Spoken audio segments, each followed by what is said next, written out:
All right, everybody, this is going to be an unusual video. This is the Principles of Business video number 2, where I'm going to give you an overview of what you might call the 3 pillars of business success, or I like to say the Venn diagram of business success,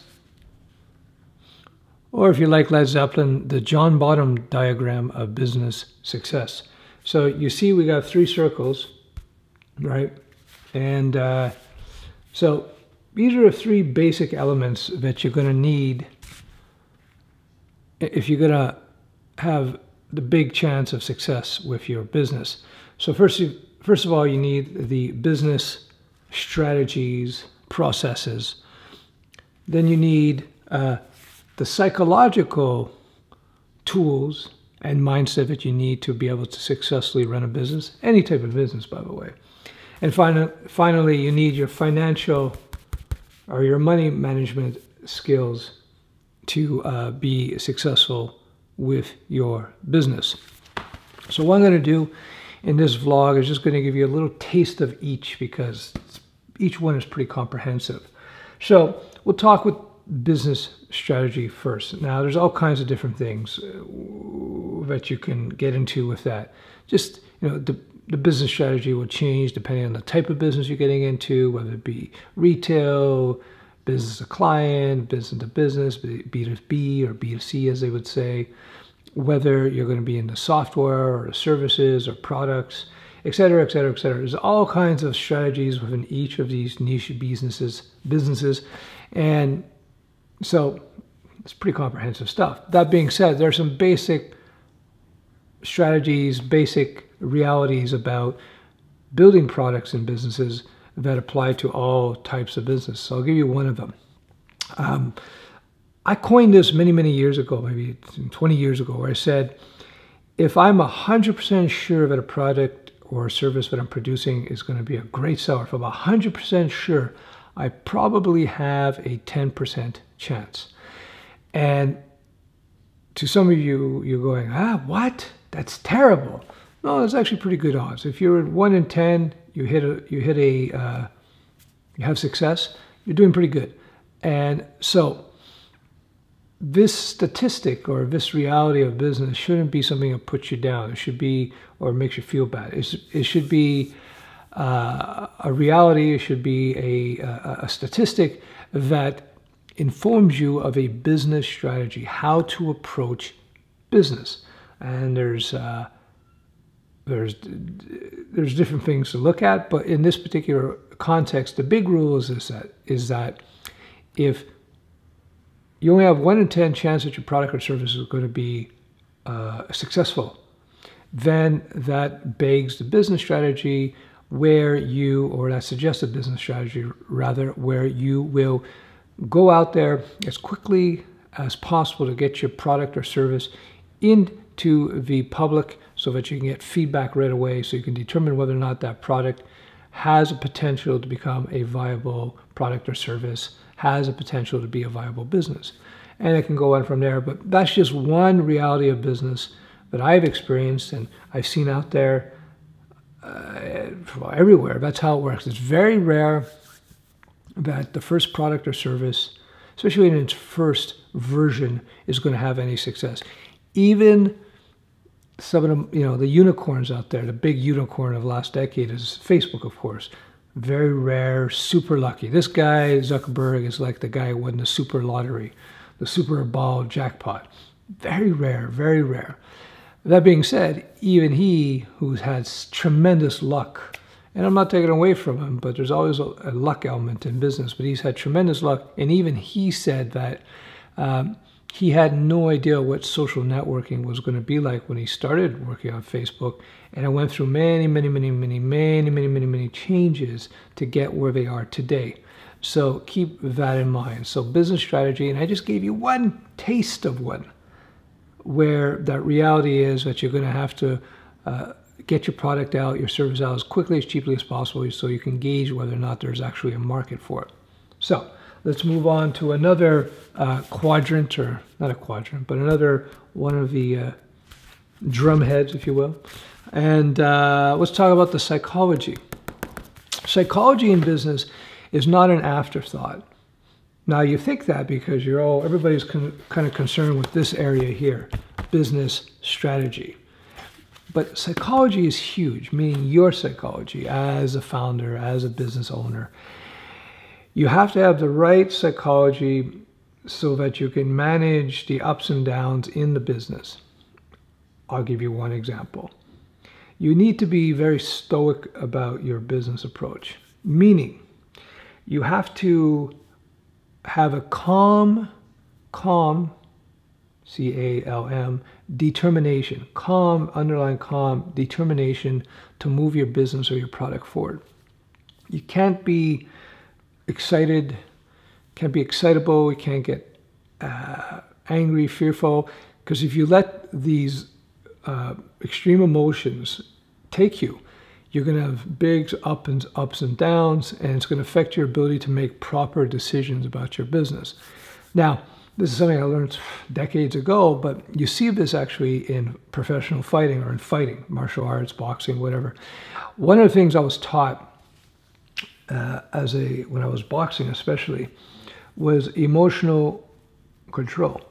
And ultimately you want to have no emotion. You want to go into a fight clean, stone cold, no emotion. You're just getting the job done, workmanlike. And the reason you want to be stone cold, unemotional about the project when you're in a fight, because when you have emotions come into place, when your emotions come in, they distort your ability to respond accurately in the situation, in the fight.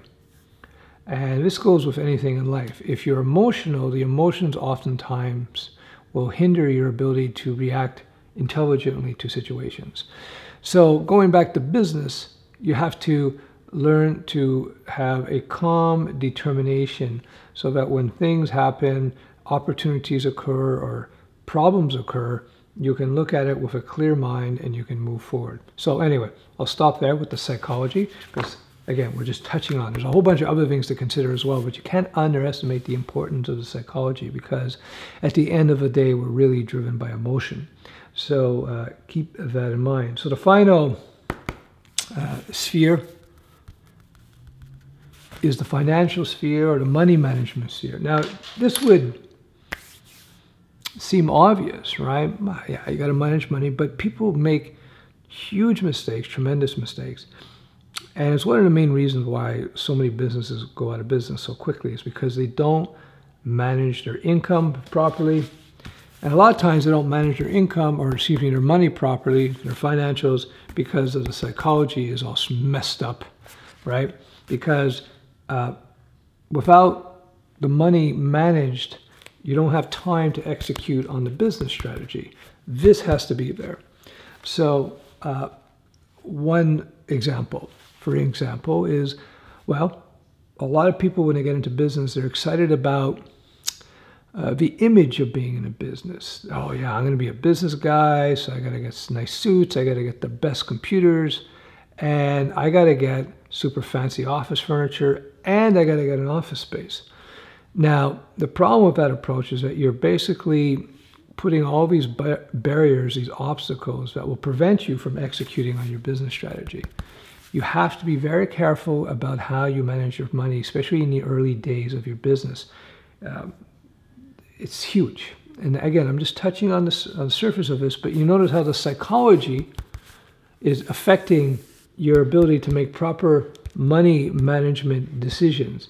Because a lot of people want to look good, they want to look this role, or they think that they have to appear a certain way to be in business.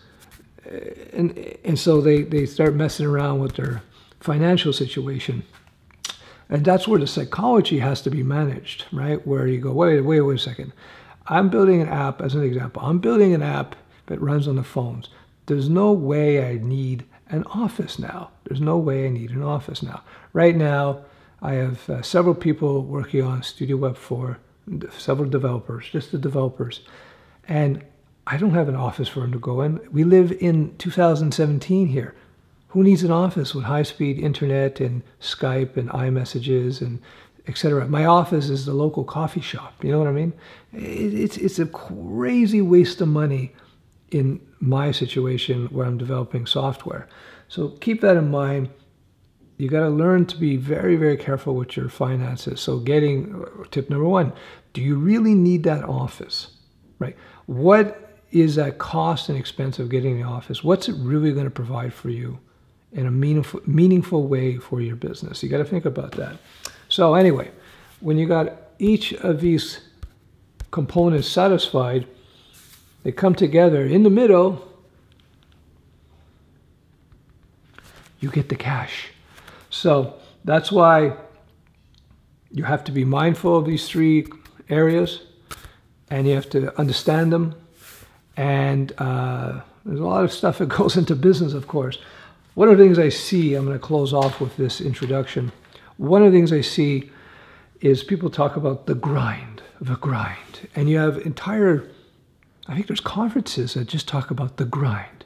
Now, yes, you have to have a work ethic in business. You have to be willing to put the time and effort to get into it and to develop whatever product or service you want to develop. But here's the thing. You could dig a ditch and put all kinds of elbow grease and sweat and grind it out digging a ditch. But if you're just digging a ditch, it's not going to take you anywhere. So the grind is a part of the psychology, I would argue. It's about the work ethic. It's about being focused and getting the job done. But the grind is only one element just in the psychology component of a business. So somebody says to you, it's all about grind. It's all about grind. It's only a little part of the puzzle, right? You need the financials handled. You need the strategy, the business strategy handled. You need all the other components of the psychology handled as well. So don't let people fool you into thinking it's all just grind, because you can grind your way into a hole in the ground that leads you nowhere. There you go. And that's it. I hope you found this video instructive. As I said before in other vlogs, I am moving more into the business end of what I do to teach entrepreneurial skill sets and so forth, because I see so many people out there teaching how to be entrepreneurs, but they're young guys. They're young people, and they don't really, frankly, don't know what they're talking about. Or they're one-hit wonders, or they're YouTube stars who they made money doing YouTube videos that got viral, and now they're like entrepreneurial experts. That's not an entrepreneur. Entrepreneur is somebody who's able to develop businesses, products, and services consistently over time, and the best ones over different fields. I guess, a great entrepreneur. One of my best mentors was worth maybe $50 million at the time. Now I think he's worth 100, 200 million. Older than me, German guy. And he had successful businesses in many different industries, right? Construction, commercial real estate, furniture building, the internet provider, blah, blah, blah, blah, blah. All small businesses, medium-sized businesses, but collectively it was a pretty good empire.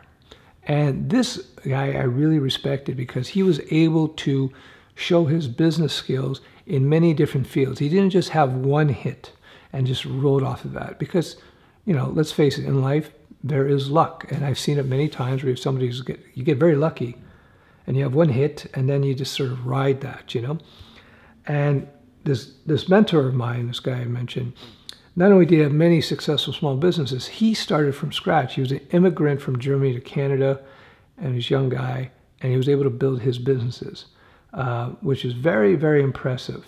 Much more impressive than somebody who went to work for their father, who had a multi-million-dollar business, and then, built it up. Of course, somebody who does that, who comes into their father's business, they think that they're great business people because they don't understand the hardest part about building a business is establishing that initial structure.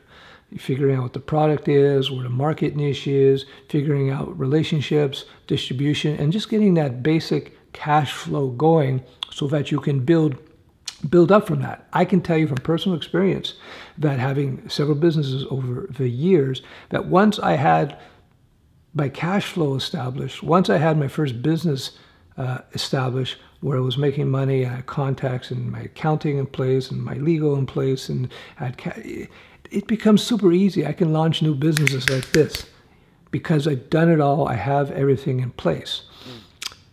But the hard part is that first level, which nobody talks about, because most of the people I see who put out books on business, they either got one-hit wonders, VC finance, and grew huge. You know, I don't know how useful they are for most people. Or they inherited businesses. They went into their father's business and grew from there, and they think they're geniuses. The hardest part is that initial building stage, that first year, 2 or 3, where you're building the structure, figuring out all these components. After you got that, it becomes much, much, much easier. I can tell you that, you know, from experience. Anyway, I'm not trying to denigrate, you know, Steve Jobs or Zuckerberg, anything like that. It's, you know, they've had their successes and they deserve their accolades. I'm just suggesting to you that these type of guys are very exceptional, very lucky. They're talented too, no question. But I'd rather be mentored by that guy who had many different businesses where he built his success from having repeated many times successful strategies, successful executions amongst many different industries. That shows a talented person. Just like a great fighter is able to get in a ring and fight many different opponents and many different styles of opponents and do well. That's how you know that person's a fantastic fighter. And that's how you know somebody's a really good business, good at business, if they're able to do that across many industries. All right, this has gone on way too long. Ciao, ciao.